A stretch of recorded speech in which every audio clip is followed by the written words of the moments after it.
Hello and welcome to HEROGEEK Presents, and where we talk all things heroic. And today I am joined by a very special guest, someone who I've been a fan of for a very long time, RJ.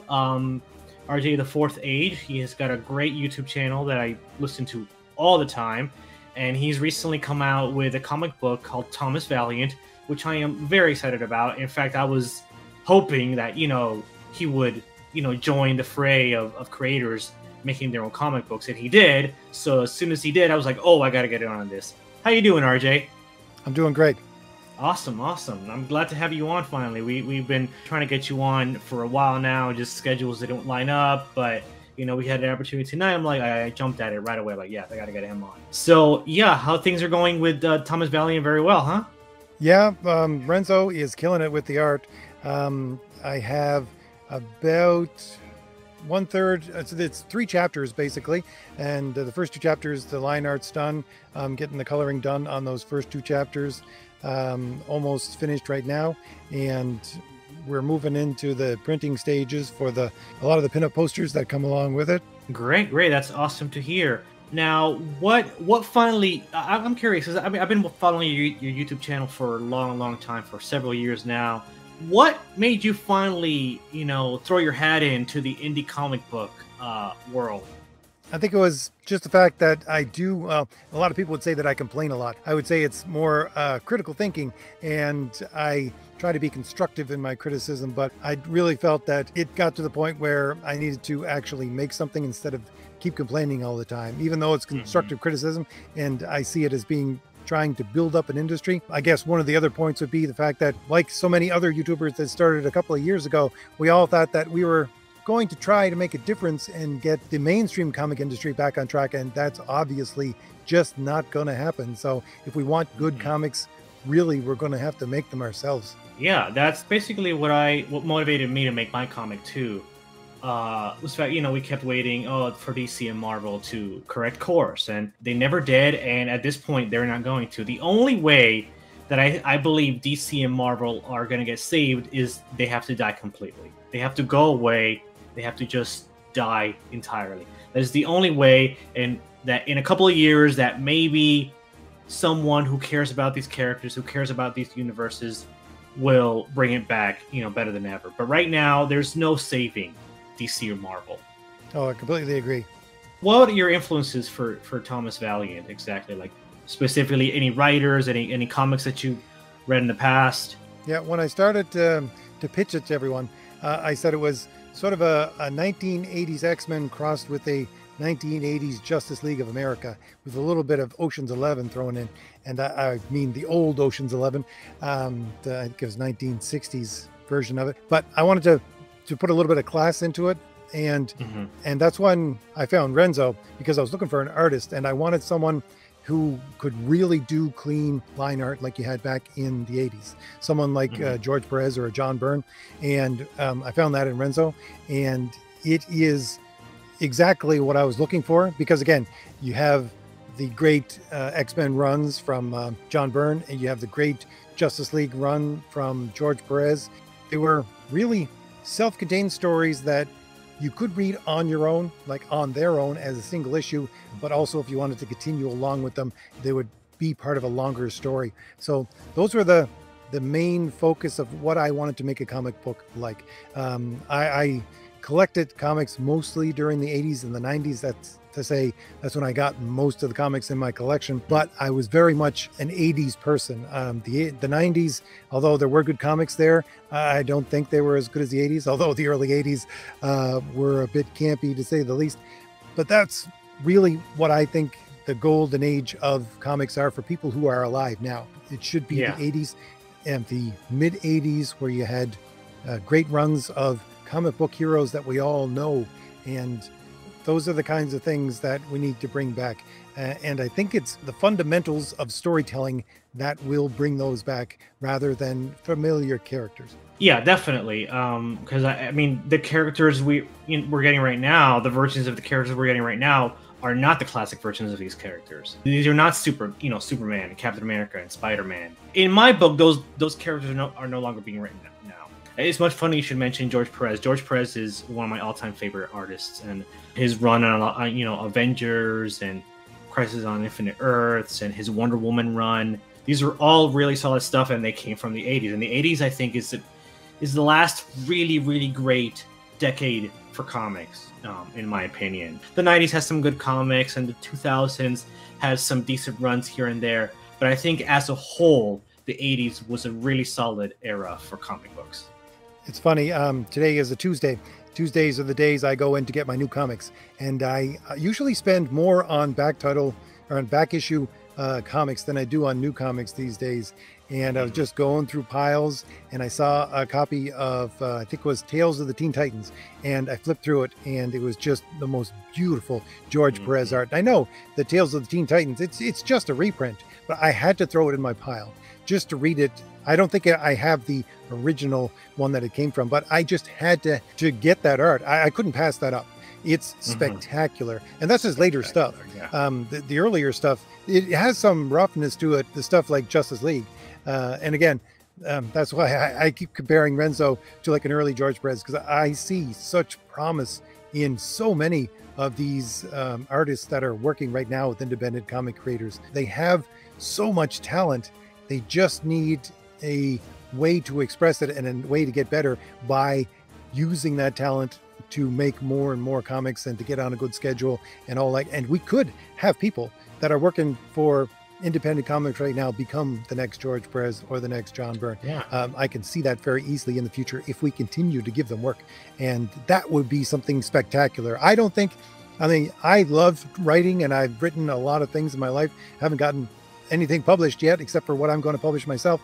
But honestly, even if people come to the book for Renzo's art rather than my storytelling, I think that I would have made a difference within the indie comic scene, because giving him the space to breathe, and I've seen the improvement in his art from page 1 to page 50 to page 80.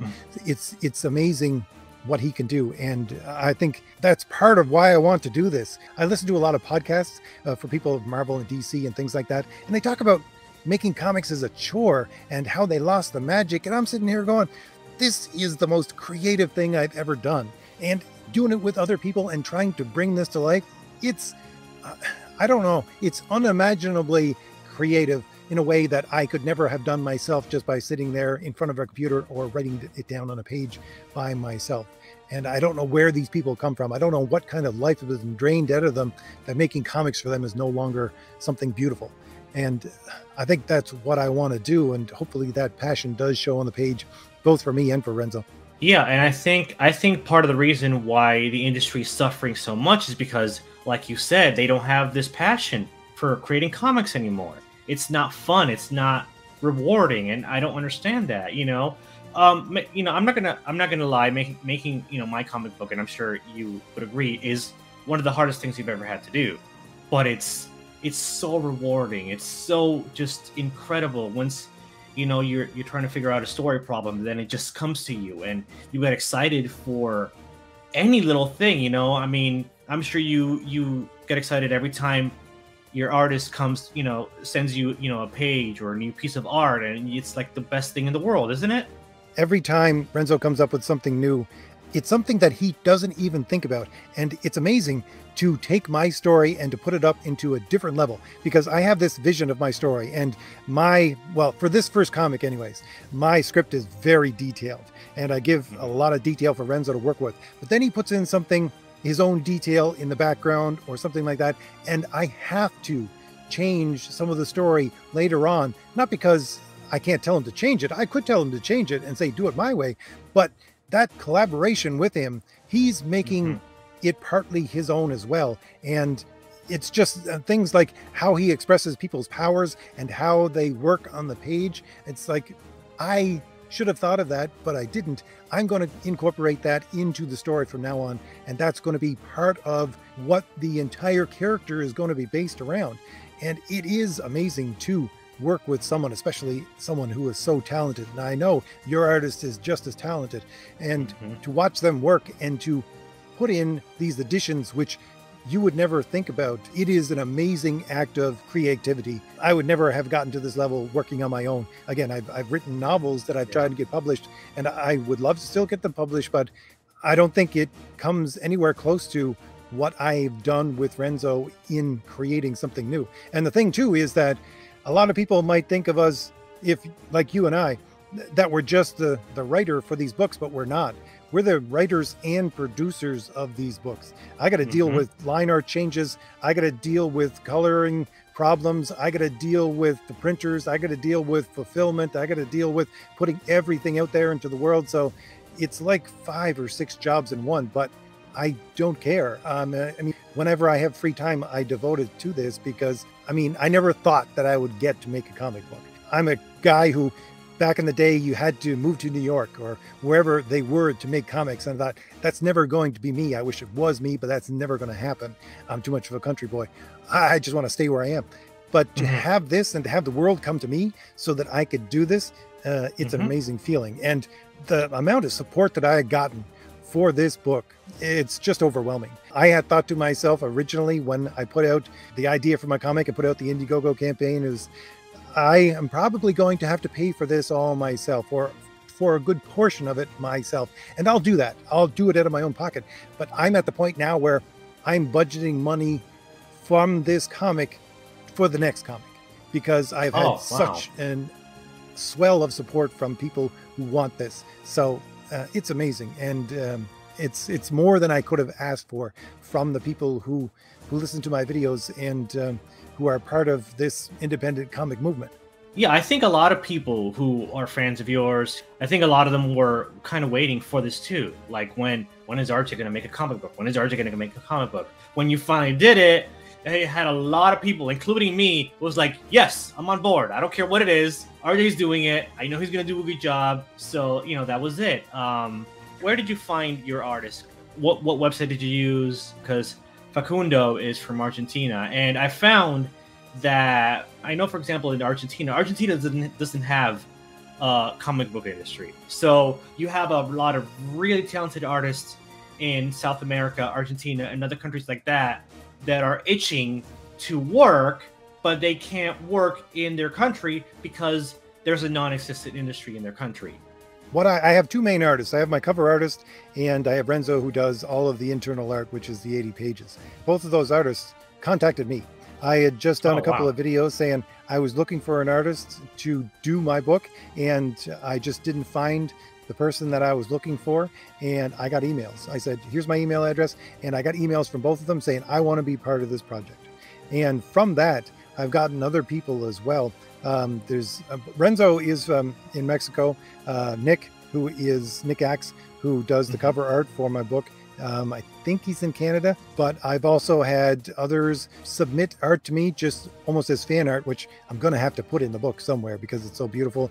One was from Brazil, and there is another artist that I'm working with. I honestly don't even know where he is, who is doing the cards, because you can also get a 12-pack of cards, character cards, and we're doing that right now. My main artists, honestly, they contacted me, and I'm so grateful that they did. And they just said, I want to be a part of this. Again, I just wanted to express what I had to say about comics, because I felt this way about comics for, since the 90s, about how they've been going downhill and how they've had this agenda pushed into them. And no one ever listened to me, and I didn't think anyone would ever listen to me. But when I started to making videos and I got people listening to me, I was really surprised at how much of a nerve I touched with people and how much they responded to what I had to say. And it was never my intent, again, to inspire people. It was just to talk about comics, but unbeknownst to me, a lot of people have been inspired by my videos, and that's where my artists have come from, because they said they were both people who said, I've listened to your videos, I heard you say on your video that you wanted an artist, here's an example of my art, can I work with you? Again, I'm blessed for that. I'm one of those people that was inspired by you. I mean, you directly inspired the name of my main character, Paragon Prime. Because every video that I saw, you said this term that kept repeating over and over, and it, Paragon's a virtue, Paragon a virtue, Paragon a virtue, and that just stuck with me. And when it came time to rename my characters, I wasn't really feeling any of the names that I had come up with. Once I hit on Paragon, that just clicked. So I wanted to let you know that I have you directly to thank for the name of my main character. Well, that's great to hear. I never thought that I would inspire people to create comics. I wanted to, hopefully, I thought to myself, maybe in the future, when I started my channel, I thought maybe I could use this to create something or sell a story. But to inspire people, that was something that I didn't plan on. That was something that I never directed myself towards. It just happened, and I'm not doing anything new, and I'm not saying anything new to people. Some people complain saying I'm not a smart guy and all these kind of things, and I say I'm not a smart guy. I'm not doing this because I'm trying to be a teacher. I'm not doing this because I think better than anybody else. I'm just doing it because I want to express myself in a coherent way and understand my own thoughts, and maybe other people can listen to them and get something out of it. And the thing is that I do that in such a way that a lot of people have said, I feel the exact same way. I just could never express it as you have. And I'm thankful that someone has finally expressed it that way and put it out there into the world. Again, yeah. I never meant to inspire anybody, but the fact that I have inspired you, that's more, again, than I could have ever hoped for when I started my channel. Well, I mean, we can both agree, and I think a lot of people will agree with us that the mainstream industry is pretty much dead. There's no saving it at the moment. It has to go away. Do you think that the future is independent? Like what you and I are doing, what a lot of other independent creators are doing? Well, I see like a balkanization of entertainment industries, not just the comic industry, but entertainment as a whole, in the fact that you're going to see these large companies and these large corporations starting to fail, not because they're being challenged by another equally large corporation, but because there's going to be so much of a mass of independent creation, just sort of like you get in Japan with manga. There are so many small creators and they're just doing their own thing. And the mass of how many creators there are is enough to challenge the large corporations. And that's where the future of entertainment, I think, lies. And certainly that's where the future of comics lie. It's already started in things like science fiction and fantasy novels.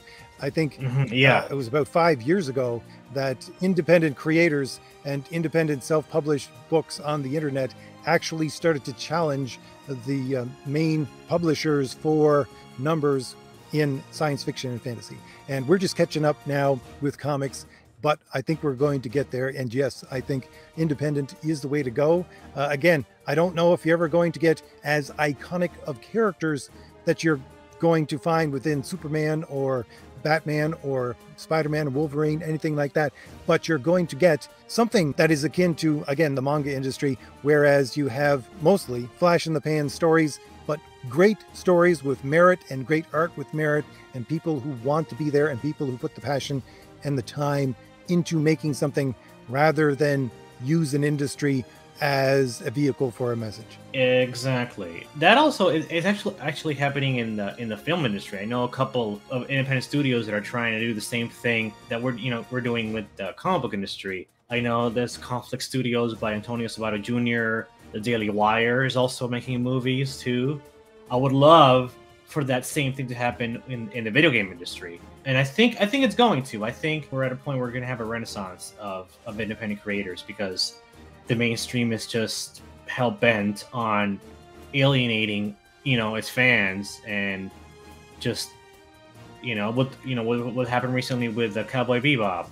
But that's just the latest in a long string of things, and it keeps on happening over and over and over and over again. And what I find strange is that there's a lot of people who haven't wised up. There's a lot of people who still have hope, who still think that they're going to steer the ship the correct way. Like, no, it's not going to happen. You just have to let it go. I've become very apathetic and very indifferent to what mainstream entertainment does right now. I heard some great advice. I don't know, I can't remember where off the top of my head it was from over the last couple of weeks, saying that, for the people who don't quite see what's going on, you got to start slow.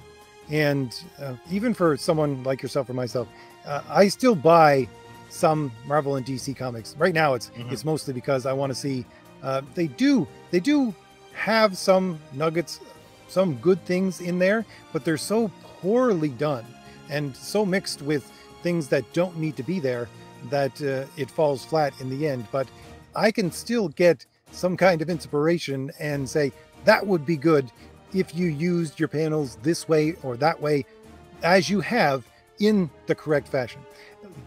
But again, that's just me. And I still buy, like I said, that's explaining a bit why I still buy Marvel and DC and still do my comic reviews, 10-second comic reviews on my channel. But for most people, you got to start slow and say, okay, take 25% of what you would normally spend on comics and put that towards independent comics. See if you take that 25% and you like those comics better than the ones you're getting from Marvel and DC. And maybe it'll become 50 after a year or 2 years. You got to break the ice with that. You can't say you just got to go cold turkey off of Marvel and DC, because if that's the only thing that people have ever known, trying to get them into independent comics is not going to work. That's really the best advice I've heard in a long time. It's like, take 25%, 30% maybe of what you would normally spend on comics, and give independent comics a try and see if there's something out there that's worthwhile. And with the amount of creators starting up right now, you're bound to find something that you will love. Yeah. One of my favorites that I read recently was the Shadow Sentry. That's an amazing book. It's really, really good. And there's so many great books. I mean, yours is one of the ones I'm looking forward to the most, for sure. So have you checked out any other any comics or like any other campaigns that you're looking forward to? I'm waiting for my copy of The Lucent right now from Michael Bancroft. It should be in the mail, I think he said, within a couple of weeks. So I'm waiting for that. I just received a copy of Soul Finder from Doug Ernst. Iconic. I did a live stream with him a couple of weeks ago, and we got to talking. The thing was that I had missed his original run, and I was looking for a copy. He said, no problem, can get you that. And there's a lot of books like that, out of the way books, that I'm really interested in. But the thing is that, like you, I think there is a dearth of really good superhero comics, and we need more superheroes. Even though, funny enough, I think my next book or the next book after that might be something like Conan the Barbarian instead of a superhero comic. But I think superheroes is a niche, and no one's really filling that. There's a couple of people out there like yourself, like myself, and a couple of other people who we know and we talk to on a regular basis, because we are part of a group that talks about those superhero comics. But that's what grabs me at the very least. And I think that's what is missing from a lot of people's lives. And that's why I focus my channel on heroes. I mean, if you look at things like, again, anime and manga, there is no shortage of superhero kinds of stories and characters. So they're still popular. It's just they're not popular from a North American source right now, because we've forgotten what heroes are all about, because the part of the superhero that is actually important is the hero part. That's what ties the character to the reader and makes them important in the lives of the reader, so that they come back for more. If you don't have that, it's not going to work, or at the very least, it's going to be a flash in the pan. You need a really good hero. The hero needs to be grounded in heroic virtue, so that a person can connect to it. And that connection has been missing. And again, I saw it starting to drain away within the 1990s, whereas you had beautiful art and you had some interesting stories, but the hero portion of the superhero was just gone. And in things like Marvel and DC right now, they don't care. They don't want a hero. There are so many podcasts that I've listened to where they have talked about the fact that they're writing super beings, not superheroes, or the fact that these writers identify more with the villains than with the actual superheroes, and that they're more interested in writing villains than writing any kind of a hero, because they think heroes are boring. But again, they're losing their audience, because no, I can't identify with a villain. And just because a person has superpowers doesn't mean that I'm going to find them interesting. It's the hero part. So again, that's why I'm looking forward to your book as well. Here is something, again, that is focusing on the hero part of it. And I want to have comics like that again. I was inspired from long ago with the superheroes that I read. And I think it gave me a way of looking at the world that was trying to be deadened by everything else that we found around us in society, trying to get us away from virtue, trying to get us away from being heroic. And yet this little medium that really people ignored and made fun of back in the 80s and the 90s, that's what gave me inspiration. And I'm sad to see it go in the direction that it is. And I think that if I'm going to be a writer, why not put something back into this medium that I've loved for so long. Yeah, there's definitely a vacuum of morality within the big two, with the writers that they hire, with the stories that they tell, the general treatment of their iconic heroes, and that's something that inspired me. I mean, I just saw how it was going, and it just kept getting worse and worse and worse. So, like, I can't just sit by. I have to do something. I have this motto that I repeat to myself all the time when I'm working on my comic or wherever I have any doubts. So, like, be the change that you want to see. So I want to see a change, so I became that change, and that's what motivated me. That's what gets me up in the morning. That's what gets me to sit down in front of my computer and to write. No one else is going to do it. They're not going to do it, and anybody who's waiting for them to do it, they're gonna be waiting a really long time. They don't care about making money. They only care about pushing their agenda. That's all they care about, and they could lose as much money as possible. They're not going to stop. I'll relate to you a little story about when I was writing my novel, again, which hopefully someday I'll get published. But I was writing my novel, and I was writing the climax for the entire book. And it was the dead middle of winter, and my house was pretty cold, and I was sitting there. It was probably like 2 o'clock in the morning, and I was writing the chapter for the climax. And I started sweating like crazy, and I couldn't figure out why it was. And I just kept on writing, and my heart was racing, and I was sweating, and and I realized that it was the story that was causing me this physical reaction within me. It didn't really dawn on me at first until it took me a little while.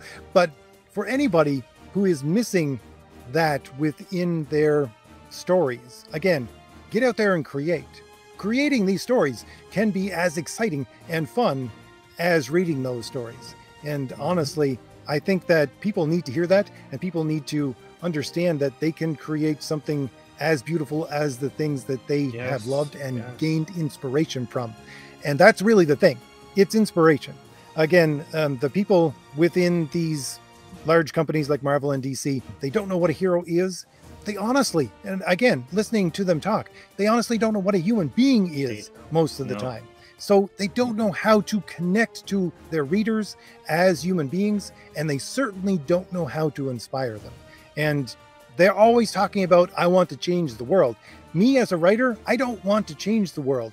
I want to be inspired by a hero.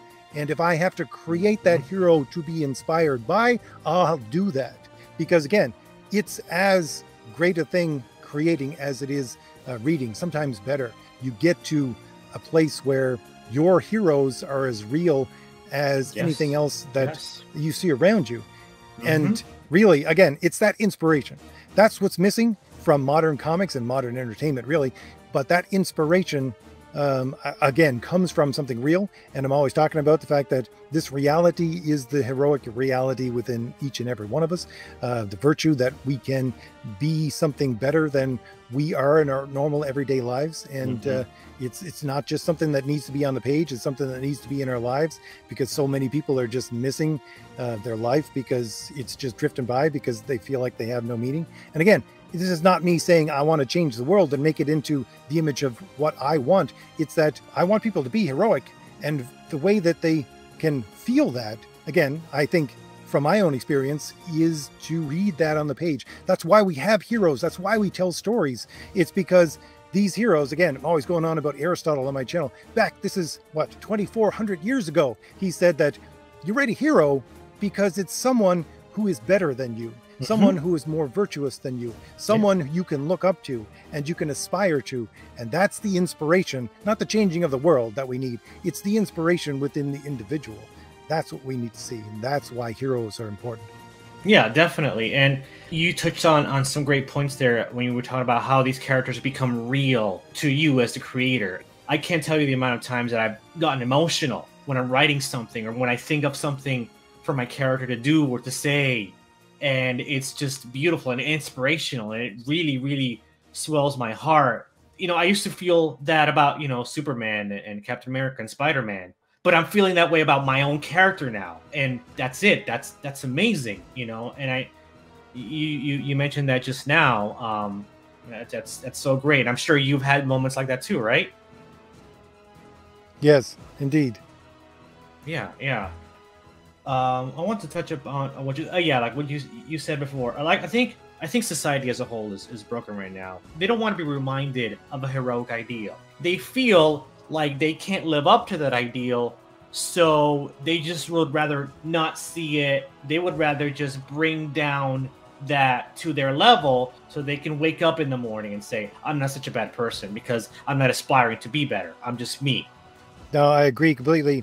I think that's what is happening. Again, part of what I do with my channel is I listen to podcasts from Marvel and DC, and I listen to them talk. And it's so painful sometimes to listen to them talk. But yeah, they don't want to inspire anyone really. They just want to have everyone at the same level, and the level usually is me, whoever me is, who is talking. They want everybody to be at their level, but I'm looking at their level going, I don't want that. You're a miserable person. I mean, I'm not calling you miserable, but you sound miserable. And so to have you drag me down to your level is not something I want. I want to be inspired. And I agree. You can look at being a hero and say, I can never reach that. But that's the exact point. There is a heroic virtue. There is a paragon, an ideal that you can never reach. But it doesn't mean you stop reaching for it. It means that every time you try, you get a little closer. You'll never get there, but you get a little closer every time. It's what actually gives your life some meaning, if you ask me. I don't know how some of these people get out of bed in the morning when they talk like this, like what was that, Marika Tamaki, talking about how people are basically like monkeys and they have no actual no thought of their own. They just take memories out of their museum of their head and display them to people from what they've seen from others. And I'm thinking to myself, that is the most miserable, that's the only thing I can think of to call it, the most miserable way to think about a human being. And if you think of that about every human being, I can see exactly why your stories fall flat. I can see exactly why no one actually feels inspired by your stories. And your stories are about She-Hulk sitting and eating out of a tin can over and over and watching some kind of cooking show in her books.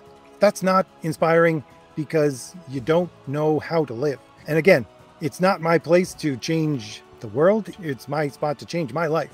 And I do that. I want to be more heroic in my own life. And again, the reason why I said it originally that I wanted to make my channel was that I'm just trying to explain these things to myself. I usually, even before I did my channel, I would just, pace back and forth and go on rants to myself. And I just thought, well, might as well record them. Maybe someone else will find some value in them as well. And I can actually have a record of what I have been thinking and how it all connects together. So, I'm working on myself.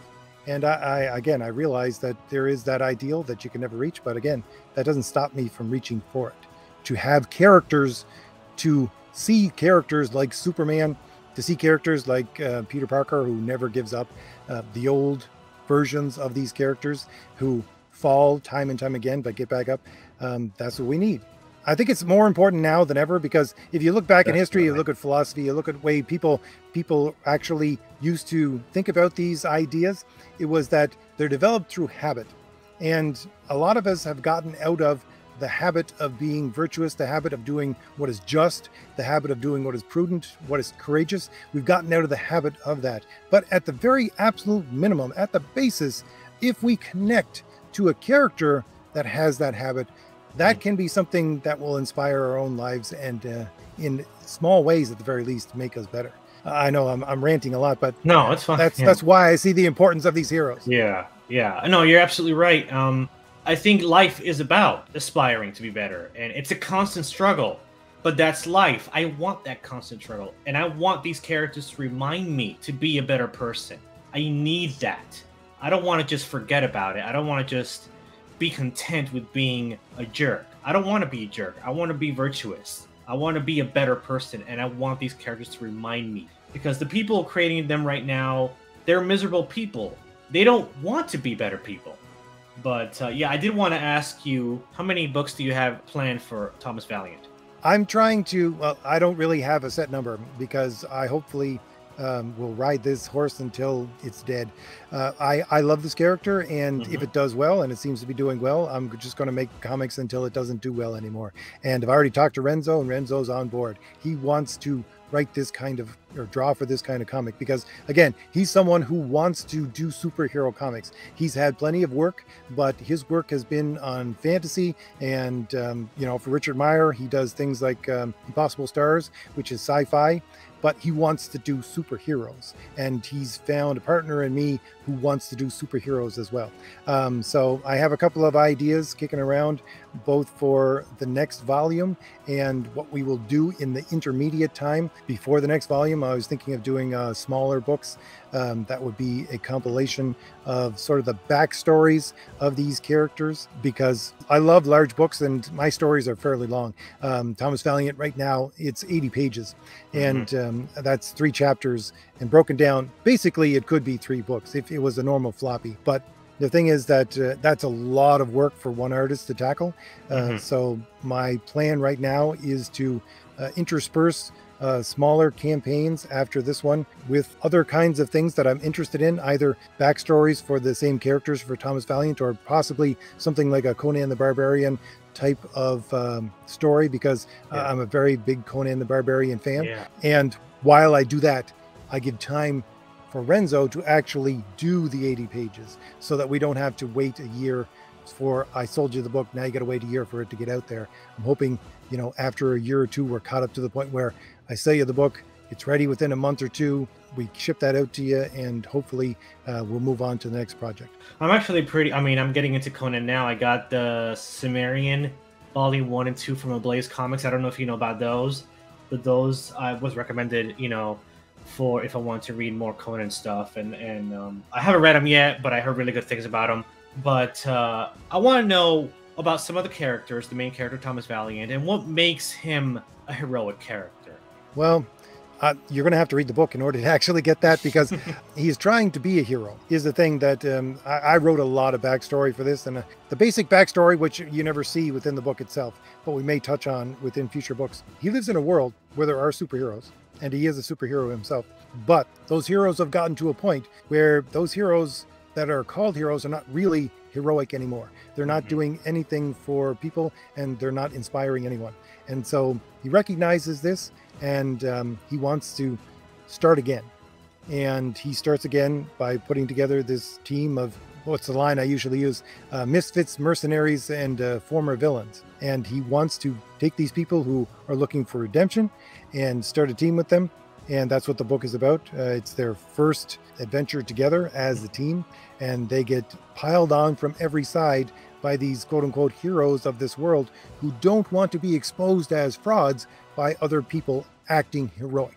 But the entire book is about Thomas Valiant trying to move from that point where he was called a hero but never acted like one to being an actual hero.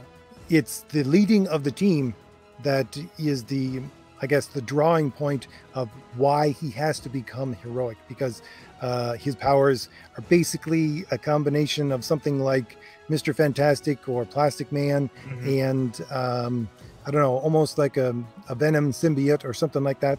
If you ever seen Rimuru Tempest, which is, what is it? I got reincarnated by a slime, something like that. But the thing is that he used his powers originally for deception, because he could deceive and get his way out of the jams that he got himself in, because he was formerly a soldier and a spy. So with soldier and spy and deception, that worked very well for him with his powers. But with being the leader of a team, you can't hide in the shadows, you can't hide in the dark. And again, as his team gets pummeled from every side, he needs to get up, time and time again from being smacked to the ground and be more heroic. It's honestly part of the power set of my universe of how a person actually becomes heroic. It has to do with how they use their powers and whether or not they become more human in doing so or become less human, like we see with Marvel and DC characters. So I know it's a long explanation and it's dancing around the subject, but it's because that's what the entire book is about. It's about this man trying to become heroic. It's not that bam, you got a hero on page 1 and he's going to be Superman throughout the entire thing. It's more of a Peter Parker like character who gets knocked down and got to get back up. Wow, that sounds incredibly compelling. Like, I'm so on board with all of that. Tell me about some of the other characters. I know there's this like Phantom Lady or Phantom Girl. Phantasm. Phantasm. Yeah, she has this plastic 1930s 40s vibe that I really dig. Renzo and I originally put together the characters, and I just gave him rough outlines of, I say, I want a character like this that looks like that, and he's the one who came up with most of the character designs himself and tweaked them and made them so beautiful. But for Phantasm, that's exactly what I did. I said, I want a character who looks like a 1940s starlet, and someone who can be a beautiful woman, but doesn't have to be falling out of her dress at every moment or everything else that you would see within a 90s comic. You can have a beautiful woman, and she can be beautiful in many different ways and be feminine at the same time. I think that Renzo captures that within this character. And the thing is that Renzo loves drawing beautiful women, which is a great asset. So, but yeah, that's exactly what we're going for with that character. It's because, again, a lot of people ask me, they say, you always talk about virtue and you talk about it in a male sense. Can a female be a hero? And I say, absolutely. But it's a different kind of hero than a man. And it's no less of a hero, but it's certainly something that is unique and feminine. And I wanted to show that that could be there in a female character, and she could be compelling and beautiful and attractive without having to throw all of the hooks that would draw in a person that weren't specifically heroic. I also see a character inspired a lot by, I want to say, Wolfsbane from the New Mutants. Was it a direct inspiration for that character?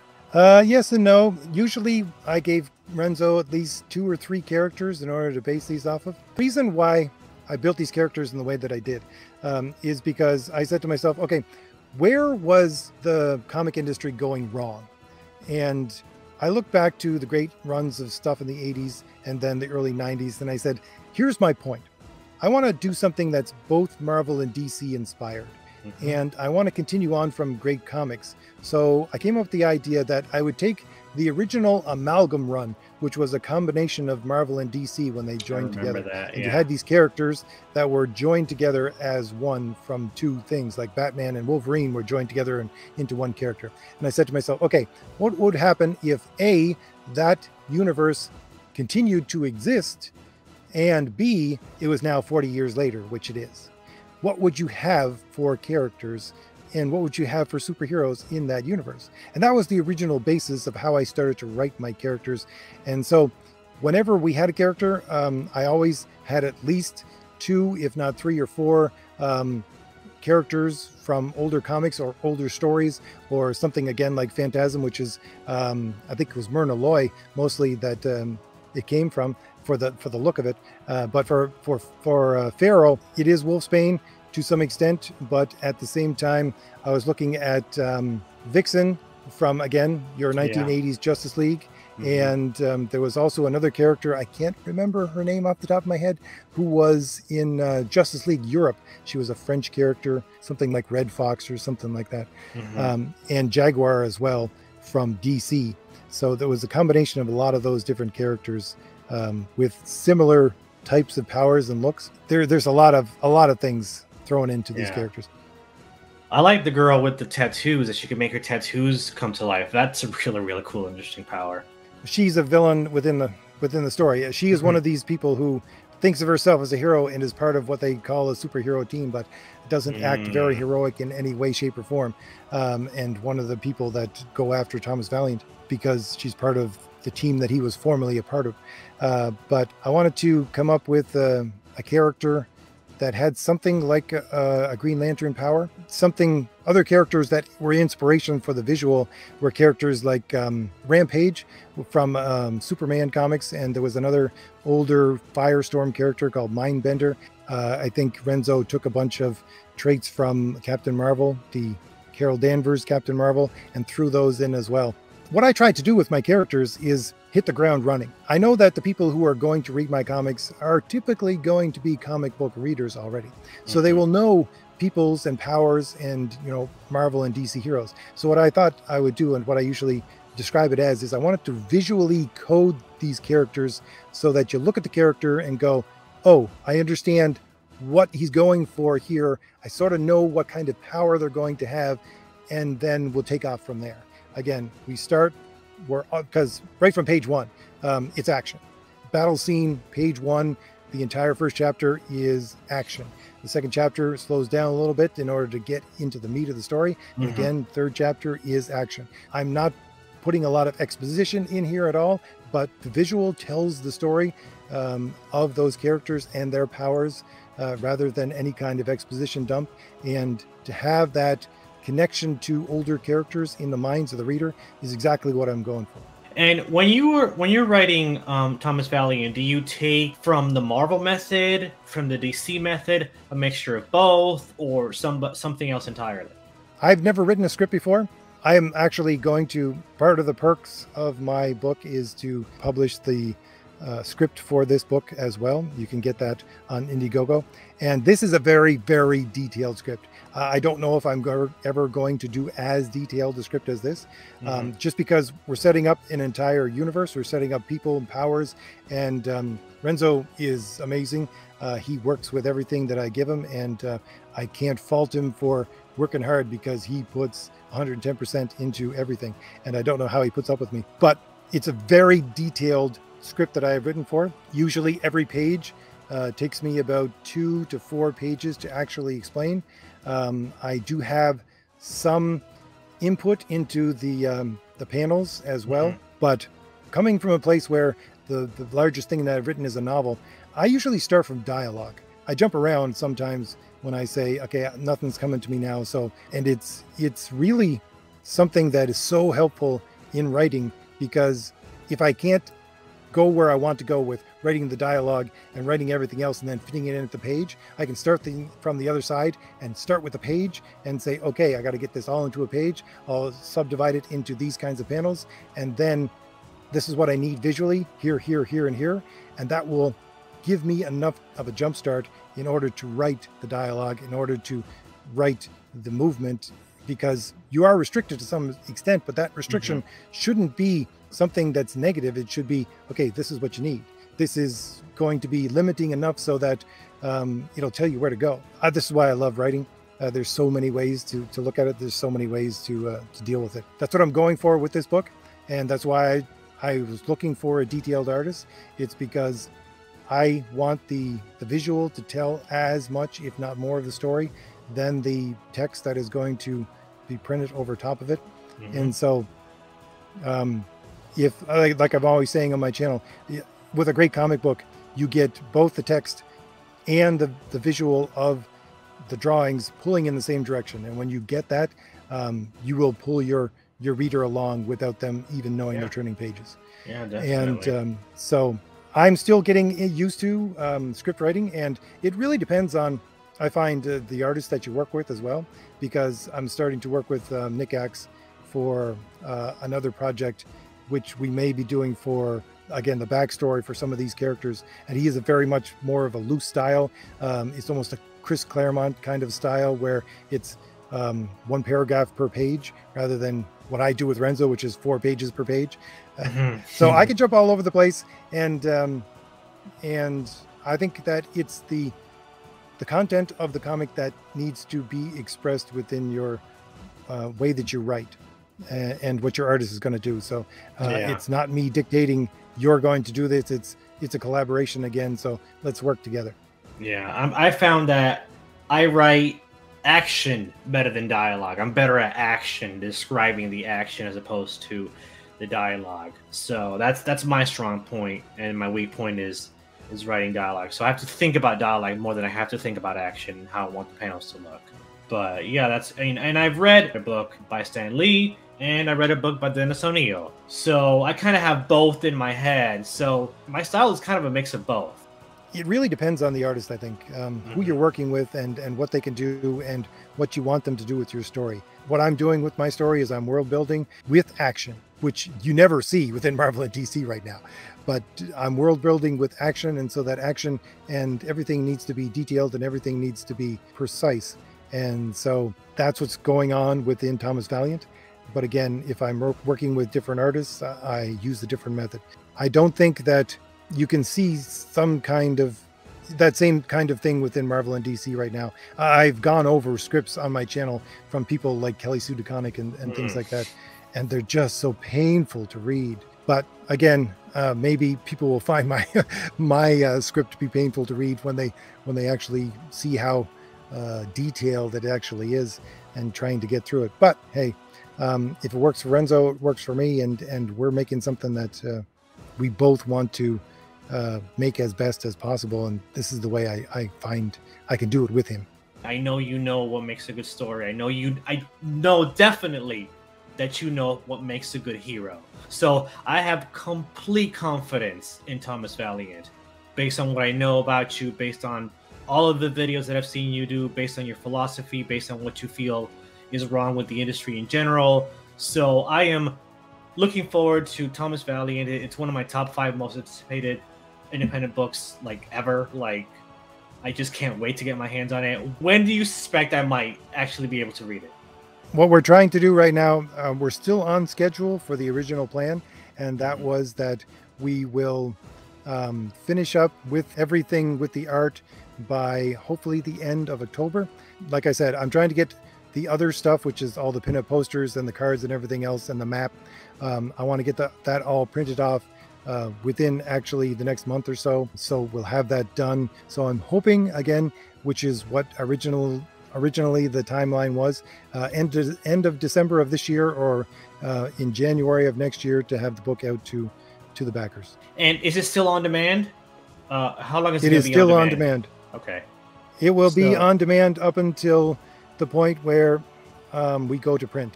So yeah, folks, if you still haven't backed or secured your copy of Thomas Valiant, do so now. There's still time. I can assure you it's going to be an amazing book by an amazing creator that I have complete confidence in. So there'll be a link in the description of this video to his Indiegogo where you could, pick up your copy of Thomas Valiant. I'm confident this is going to be amazing. I am so excited to read this once you finally come out with it, once I get my copy. But that's going to be it for today. Thank you for joining me on HEROGEEK Presents RJ. This was amazing. I've wanted to get you on for a while, and I'm very excited about your book. Your book is essentially one of the reasons I started this particular show. You're definitely one of the first guests that I thought of having on. And I've had other great, amazing guests, but you were on top of the list, bro. That's great to hear. I'm glad that I've actually made some kind of an impact with what I have to say on my channel, and thank you for that. Oh, no problem. No problem. Well, that's going to be it for today. Join me next time where I'll be featuring another indie creator who has a passion for telling hero stories. Later.